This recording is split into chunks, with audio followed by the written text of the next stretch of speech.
పై సంపద, పై సంపద ఉందా నీకు? ఉండాలి కదా.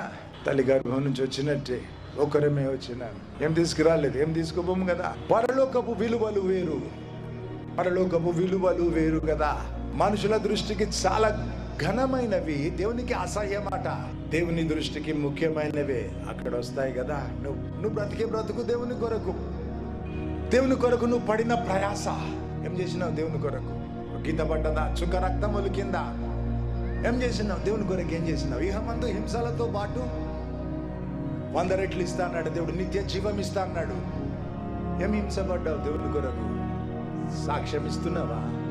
సాక్ష్యం ఇచ్చినందుకు కష్టపడ్డావా? దేవుని కొరకు ఏమైనా వదిలిపెట్టినావా?